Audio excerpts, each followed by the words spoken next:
días, mi nombre es Milena Quiroga y el día de hoy estaremos hablando sobre los paradigmas emergentes de la sociología. Entendemos por sociología como la ciencia que estudia sistemáticamente las sociedades humanas, las relaciones tanto a nivel de funcionamiento estructural social, grupos e instituciones sociales, es decir, estudia el ser, el obrar de las personas en arreglos organizativos e instituciones específicas. No se estudia desde tu particularidad, sino desde la singularidad, es decir, entre grupos. Se centra el estudio en lo que es y no en lo que debe ser, para poder hacer una construcción social de la realidad. Por tanto, también podemos definir que el paradigma son estructuras construidas en largos tiempos cronológicos, los cuales son difíciles de romper. Se cambian las leyes para que los paradigmas se puedan romper, apoyado por la política. Auguste Comte, padre de la sociología, quien dio fundamento como ciencia. Paso seguido hablaremos del origen del término paradigma emergente, que emerge, nace, sale y tiene principio de una cosa. El estadounidense filósofo e historiador Thomas Kuhn, historiador de la ciencia, fue quien propuso el término paradigma. En el año 1962 publicó el libro de la estructura de las revoluciones científicas, y es allí donde aparece el término paradigma emergente. Para este mismo desarrollo del concepto, él se apoyó con el psicólogo Jean Piaget, quien logró señalar que el desarrollo de los niños se hallaba compuesto a través de una serie de etapas marcadas por periodos de transición. Muchas gracias. Mi nombre es Daniela Fábregas y yo les vengo a hablar un poco sobre el paradigma emergente.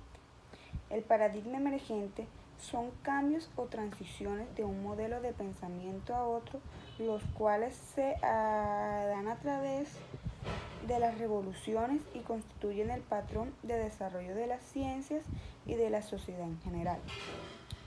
Se puede decir del paradigma emergente es que nos ayuda a dar ideas, creación o como también nos ayuda a tener nuevas teorías. Un paradigma emergente nos puede dar explicaciones y tener un tema claro sobre ello. Un ejemplo es que el paradigma emergente nos puede ayudar a tener muchas más ideas y mantenerlas de formas diferentes. Gracias. Buenas tardes, mi nombre es Gisela Hernández García. Como ya mis compañeras les han mencionado, nos han enseñado un poco sobre los paradigmas emergentes de la sociología, pues podemos concluir que un paradigma es un conjunto de ideas o suposiciones interrelacionadas respecto al mundo social, que proporciona un marco filosófico para el estudio organizado de este mundo. En este caso, nuestro marco filosófico fue el científico filosófico Thomas Kuhn, quien nos acompañó desde el 1922 hasta el 1996. Este señor prácticamente fue quien inventó la palabra paradigma emergente. Él se encargó de dividirlo en dos fases, en la fase normativa y en la fase revolucionaria. En la fase normativa podemos darnos cuenta que se da cuando existe un modelo que permite explicar la realidad observada, es decir, se presenta cualquier tipo de paradigma emergente en nuestra sociedad y nuestro grupo social termina aceptándolo de manera formal. En la fase revolucionaria es todo lo contrario, se presenta cualquier tipo de paradigma emergente y por más que tengamos la ayuda de un marco filosófico, no vamos a poder comprender la situación o la gravedad que presenta ese tipo de paradigma porque no podemos llegar a un acuerdo. En este caso, podemos darnos cuenta sobre los grupos sociales que más adelante les estaremos hablando de ellos. Paula Castañeda Fontal. Voy a hablar de los paradigmas emergentes en la actualidad. Los paradigmas emergentes en la actualidad hacen parte de varios aspectos en la sociedad, no solamente de las ciencias naturales, también hacen parte de las culturas, de las ciencias sociales y de muchos grupos de negocios que se viven realmente en la realidad del ser humano. De esto también proviene un paradigma emergente que es el pospositivismo. Este pospositivismo existe, pero no es realmente explicable, ya que nosotros los seres humanos lo podemos aprender, pero no completamente. Esto no lo explican incompletamente, porque en base de que lo que vayamos aprendiendo nosotras nunca, el pospositivismo no va a concebir a tener una completa aprendizaje de lo que se vive diariamente. Muchas gracias. Cuando hablamos sobre los grupos sociales, nos referimos a nuestra comunidad, a nuestra sociedad. En este caso, el señor Thomas Kuhn y el señor Jean-Pierre se unieron porque tenían intereses similares para estudiar el tipo de paradigmas que se presentaban en la sociedad. Como lo podían estudiar desde un marco filosófico, los dos coincidían con este perfil.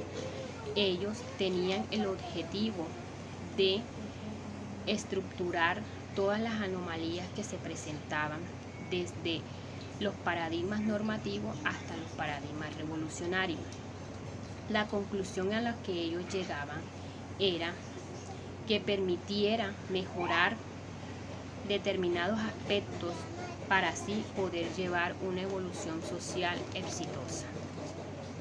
Mi nombre es Diana Cañate y voy a hablar sobre los grupos sociales. Los grupos sociales son reconocidos por otros por sus características particulares dentro de una sociedad. Estos grupos se reconocen a partir de movilizaciones con intereses en comunes. Cabe destacar que muchos de estos grupos hoy en día se encuentran en estado de vulnerabilidad. El primer grupo social son las mujeres. A lo largo del tiempo, la mujer ha tenido una aceptación significativa dentro de la sociedad, con participación activa dentro de diferentes comunidades. Vemos que la mujer cuenta con derechos que anteriormente no contaba. Por ejemplo, el derecho al voto, el derecho a la libre personalidad, el derecho al trabajo, entre otros. Una tarea fundamental que se ha implementado hoy en día dentro de la sociedad es la transformación al garantizarle a la mujer sus derechos. Y también se trabaja en no a la discriminación en ellas. También vemos que con el tiempo se ha buscado promover y reconocer la diversidad de las mujeres dentro de la sociedad. Pasamos a otro grupo. El siguiente grupo social son las personas discapacitadas.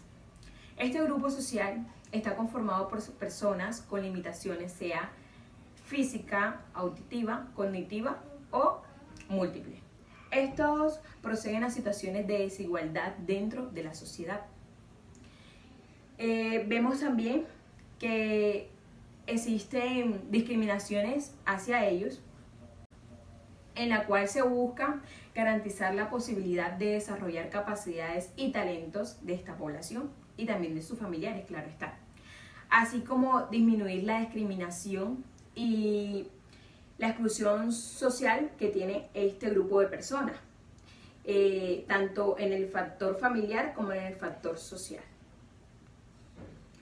Otro grupo que encontramos es las comunidades rurales y campesinas. Bueno, este grupo social está conformado por personas las cuales son pequeños o medianos agropecuarios. A lo largo del tiempo se ha buscado garantizar las condiciones democráticas a todos estos grupos sociales y a la población, para ejercer los derechos y también ejercer sus experiencias culturales del patrimonio. También encontramos el grupo social artesano. Un artesano es una persona que realiza labores de artesanía, contrariamente a los comerciantes. Este grupo se caracteriza por sus materiales típicos de su zona de origen, por fabricar sus productos. Es decir, los artesanos fabrican o elaboran sus artesanías o sus productos respecto a su tradición. Y por último, y hacemos énfasis en este grupo social que entra en los paradigmas emergentes actuales de la sociedad, son la población LGTBIQ+. Hoy en día en la sociedad habita un gran número de personas con orientaciones sexuales distintas a la heterosexualidad, identidades de género que diferencia de las clasificaciones tradicionales que veíamos en los tiempos atrás, ¿verdad?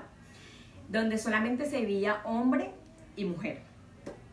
Desde hace varios años han desarrollado acciones de orientaciones a promover el reconocimiento y el respeto y no a la discriminación a este grupo social, sea lesbianas, gays, bisexual, intersexuales, entre otros.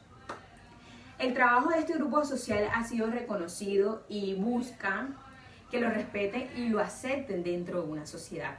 Por eso lo llamamos paradigma emergente en la actualidad. ¿Qué busca este grupo? Este grupo busca ser aceptado y ser respetado dentro de una sociedad, ya que en la Constitución se establece el desarrollo a la libre personalidad. Bueno, esto fue todo. Muchas gracias. Tipos de población. Existen 3 tipos de población, que lo son los heterosexuales, los LGTBIQ+, y los cisgéneros. Los heterosexuales son esas personas que se sienten atraídas románticamente entre un hombre y una mujer. O como también se refiere al sentido de identidad de una persona basado en esas atracciones. Los LGTBIQ+, son esas personas cuya identidad designan ser colectivas, como los lésbicos, los gay, los bisexual, los trans, los intersexual y los queer, e incluso los del MAS. Los del MAS son esas personas que se designan ser de todas ellas o en ninguna parte. Los cisgéneros. Los cisgéneros son personas cuya identidad de género coinciden con el sexo biológico que se le asignó al nacer. Gracias. Buenas tardes, mi nombre es Keisy Hernández y yo le vengo a hablar sobre la comunidad LGBTIQ+. ¿Por qué esta comunidad hace parte de los nuevos paradigmas emergentes en esta actualidad? Bueno, como muy bien sabemos, muchos años atrás simplemente se tenía bien visto lo que son las orientaciones femeninas y masculinas. No había retoño para otra más orientación sexual. Bueno, yo le vengo a desglosar la palabra LGBTIQ+. La letra L deriva de las personas lesbianas, que son mujeres que se identifican como mujeres. Incluso se pueden meter las mujeres trans que se sienten atraídas por su mismo sexo, es decir, por mujeres. La G deriva de las personas gay, que son hombres que se identifican como hombres. También se puede meter los hombres trans que se sienten atraídos de su mismo sexo, es decir, hombres. La T, que deriva de la palabra transexual, que son hombres que nacieron con una vagina y optaron y se sienten como hombres. La letra B, que deriva de la palabra bisexual, que son tanto hombres como mujeres que se sienten atraídos por ambos sexos, que también son personas cisgénero, es decir, que se sienten tanto hombres como mujer. También se puede incluir las personas trans, que le guste tanto hombre como mujer. La letra I, que deriva de la palabra intersexual, que esto ya es un poco más biológico, que son personas que nacen con pene y vagina, que a lo largo de su vida eligen alguno de estos dos aparatos reproductivos, o algunos eligen los dos aparatos reproductivos y a lo largo de su vida se identifican tanto hombre como mujer. La letra Q, que deriva de la palabra queer, que son personas que no se identifican con algún sexo en específico, por ende no se identifican con lo binario. ¿Qué es lo binario? El sexo femenino o masculino, no se identifican con ningún otro sexo. Por ende, no se puede confirmar o decir cuál es su orientación sexual. Y el símbolo más, ahí abarca todas las orientaciones o identidades de género diversas. Podemos concluir que los paradigmas emergentes se van construyendo a través de los tiempos, trazando un margen de cambios a lo largo de las épocas y etapas donde la sociedad va en evolución y cambios constantemente. Muchas gracias.